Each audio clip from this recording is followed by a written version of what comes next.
Brazil में prime minister Modi मौजूद है। भव्य स्वागत किया गया, grand welcome prime minister Modi का हुआ। ब्राजील के राष्ट्रपति ने प्रधानमंत्री का स्वागत किया। पीएम मोदी ब्रिक्स शिखर सम्मेलन में शामिल होने के लिए ब्राजील पहुंच चुके हैं। आप जानते हैं, अभी वो तस्वीरें भी मैं आपको दिखाऊंगा जब ब्राजील के राष्ट्रपति ने प्रधानमंत्री का स्वागत किया। ये तस्वीरें आप देखिए, ब्रिक्स में बिल्कुल सेंटर में है इंडिया और कमोवेश परिस्थितियां इस वक्त वर्ल्ड मैप पर भी ऐसा ही है। सेंटर में है हर चीज के इंडिया, हमारा भारत। प्रधानमंत्री पहुंच चुके हैं। इससे पहले जब ब्राजील रियो डी जेनेरियो में थे तो वहां पर भव्य स्वागत हुआ और उसके बाद ब्राजीलिया, जिसकी तस्वीरें मैं आपको दिखा रहा हूं। Brazil, Russia, India, China, South Africa, BRICS कई मायनों में बहुत इंपॉर्टेंट। ब्रिक्स की मीटिंग बहुत इंपॉर्टेंट, ब्रिक्स के मुद्दे बहुत इंपॉर्टेंट। ये तस्वीर देखकर आपको याद आ रहा होगा, G20 में भी भारत होस्ट कर रहा था। फिर उसके बाद वो जो पूरा हैमर था वो सौंपा गया ब्राजील के राष्ट्रपति को। वो भारत में भी मौजूद थे, वो गर्मजोशी नजर आ रही थी।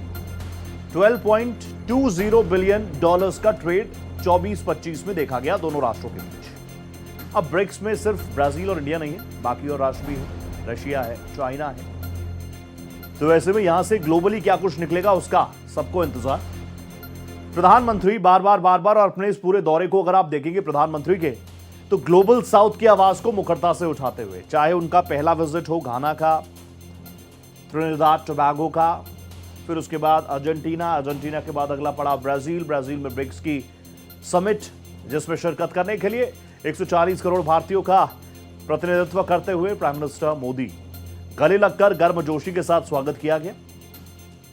ये रेस्पेक्ट है दोनों ही नेशंस का एक दूसरे की तरफ, दोनों ही राष्ट्र अध्यक्षों का एक दूसरे के प्रति।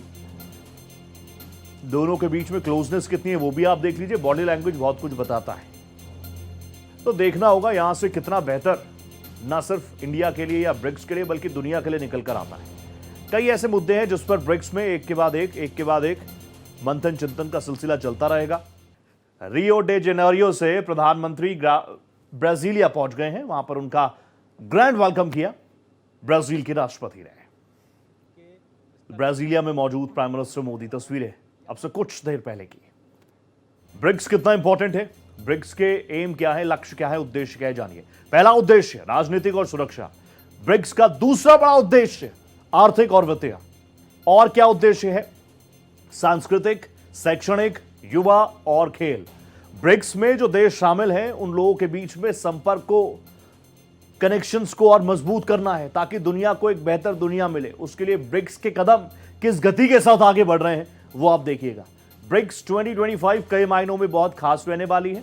भारत का प्रतिनिधित्व हो, भारत की स्ट्रेटेजी हो, या फिर अलग अलग लेवल्स पर जाकर भारत ने जो अलग अलग मुद्दों को उठाया। भारत ने जब भी बात की सिर्फ अपनी बात नहीं की। ये हमारा डीएनए है, ये हमारी आत्मा है, भारतीयता है। हम बात करते हैं वसुधैव कुटुंबकम की। एजेंडास क्या है? वैश्विक शासन में सुधार, जिसमें केवल स्थायी सदस्य देश के प्रमुख या उनके प्रतिनिधि शामिल होंगे। इसके अलावा सुरक्षा और शांति पर व्यापक चर्चा। ब्रिक्स शिखर सम्मेलन का तीसरा एजेंडा है बहुपक्षवाद का। आर्थिक वित्तीय मामलों के साथ साथ आर्टिफिशियल इंटेलिजेंस को कैसे मजबूत किया जाए।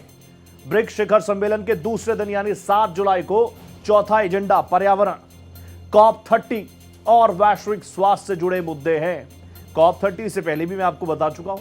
इसके अलावा ग्लोबली हेल्थ इंफ्रास्ट्रक्चर क्या है, कैसा है, बेहतर है और बेहतर कैसे होगा।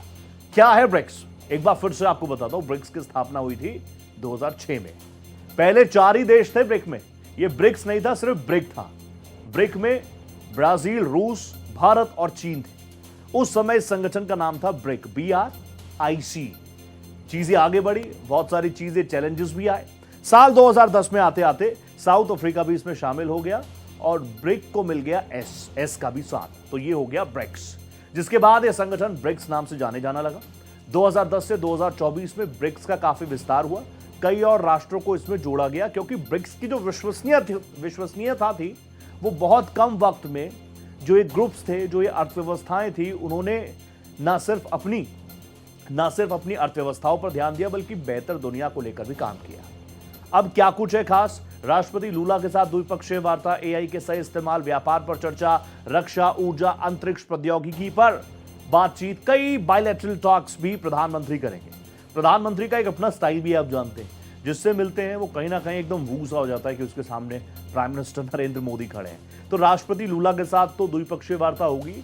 अभी आपने देख लिया होगा राष्ट्रपति लूला ने किस गर्मजोशी के साथ प्राइम मिनिस्टर नरेंद्र मोदी को हक किया, और वो इंटेंसिटी साफ तौर पर दोनों ही राष्ट्राध्यक्षों के चेहरे पर नजर आ रही थी। ये बता रहा है कि ब्राजील क्या चाहता है, भारत क्या चाहता है। ब्रिक्स में कई बड़े एम हैं, ब्रिक्स में कई बड़े मुद्दे हैं, ब्रिक्स के कई एजेंडे हैं, लेकिन प्रधानमंत्री नरेंद्र मोदी अपने इस दौरे के दौरान, जो कि सबसे बड़ा दौरा है प्रधानमंत्री का, ये प्रधानमंत्री जाते हैं विदेशों में, प्रधानमंत्री इन्वेस्टमेंट लेकर आने की बात जरूर करते हैं, वो गर्मजोशी हर एक राष्ट्र में नजर आते हैं, लेकिन इस बार ग्लोबल साउथ की आवाज जिस तरीके से प्रधानमंत्री ने उठाई, इससे पहले कोई वैश्विक नेता ये नहीं कर पाया।